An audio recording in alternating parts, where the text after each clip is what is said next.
Hello and welcome to my channel, Kuromus here. Today I am bringing you the AoE Smiter Bardadin, a sword and shield bard that can smite multiple enemies. This character is very resilient and can deliver excellent damage thanks to high level smites, area of effect attacks and just pure swordsmanship. If you are looking for a swordman bard with some powerful attacks, then this is for you. Before I introduce you the build summary, let me tell you I will start tomorrow Monday at 5 PM UTC a hardcore challenge run in this channel. The stream will happen on YouTube for now. If you can't make it, I will upload the summary of the run on this channel. As for today's build, we are going for a bard multiclassed with paladin and warlock. Bard will grant us regular spell progression, and since we are a College of Swords bard, we will have excellent melee and ranged capabilities. Keep in mind this build will come online at character level 8, but since we will be a pure bard, we will have a solid early and mid game. At level 3, slashing flourish will let us attack in a wide area. Combining this with the smite spell that we will learn later on, it will allow us to devastate multiple enemies. We add couple warlock levels to have some level 1 spell slots that recharge on a short rest. There are some interesting ways to vary this build. This will be explained later. Kindly read the description of this video to understand my thought process and some considerations for these guides. Also, click the button down below to support my content. Without delay, let's begin.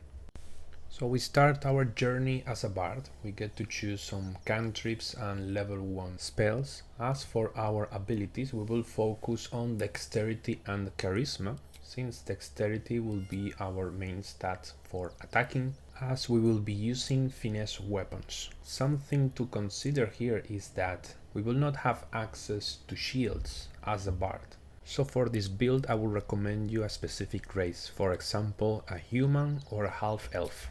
At character level 2 we get Jack of all trades, as well as Song of Rest, adding an additional short rest. We also get to choose another level 1 spell, and once we are ready we move on into the next level. At character level 3 we choose our subclass. It will be College of Swords, granting us access to 3 different flourishes: slashing, defensive and mobile. We also get access to level 2 spells. There are some great choices here. In this case we will go for Shatter for more area of effect damage. For our fighting style, for this build we will go for Dwelling, since we will use a 100 weapon plus a shield. At character level 4 we get a cantrip and another level 2 spell. Keep in mind our concentration is not great, so try to avoid this, plus we will be in melee most of the time. We also get to choose our first feat, and we will go for ability improvement dexterity. One thing to note is up until this point our flourishes will spend bardic inspirations, and this will recharge on a long rest. Once we reach bard level 5, our bardic inspirations will recharge on a short and long rest, giving us the chance to spam this more often. As for our third level spell, we choose Glyph of Warding for great area of effect damage. And on our next level we get our extra attack. We also get to choose another level 3 spell. We go for the Fear spell, and now we are ready to multiclass. At character level 7 we will multiclass into Paladin. I like Oath of Vengeance since we get Inquisitor's Might, adding our charisma modifier, currently a +3 to our attacks. In addition, we might inflict daze upon the enemies. At Paladin level 2 we will get a fighting style, and we will choose defense. We finally get access to the smite spell, so make sure at this point you configure your reactions to enable this by pressing the K key. On the next level we will choose the warlock. This will give us access to some cool spells like Armor of Agarthis and Hellish Rebuke, plus we can choose the Great Old One subclass to give us a chance to frighten enemies upon critical hits. At character level 10 we get a second level in Warlock. This will give us an additional level 1 spell, but the main point is to get access to Eldritch invocations. This way we can get Fiendish Vigor to get some additional hit points, and as well as a knockback to our Eldritch Blast.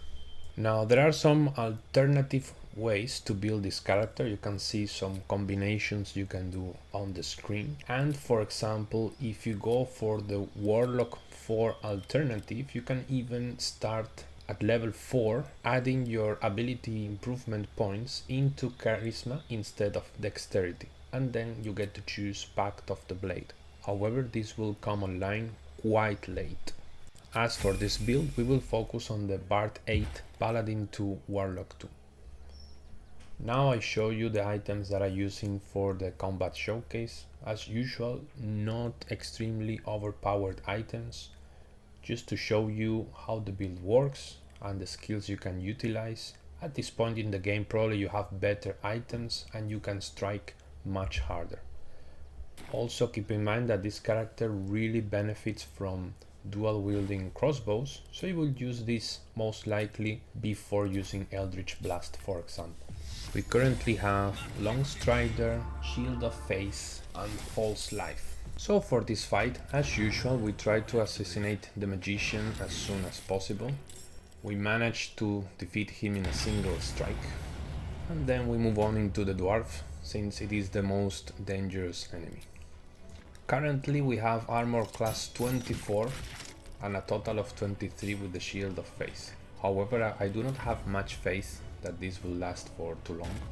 So what I want to highlight about this character is like, you have massive burst potential and you have great area of effect damage and defenses.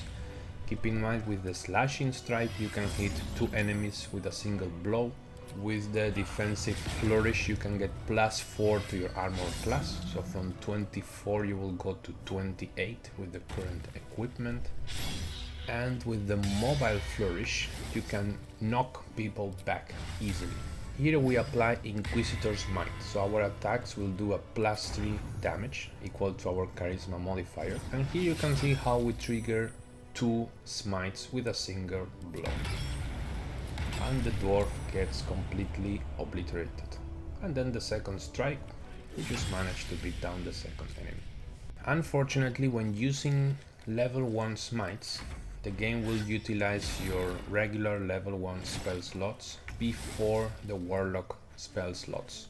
Besides our excellent fighting capabilities, we have a lot of spell casting, we have some healing available. So far I think it's a very complete character. It is a great choice for a main character, since we will have excellent charisma and social skills. Hope you enjoyed the video. Let me know in the comments what do you think. And as usual, thank you very much for watching and see you in the next one. Adios!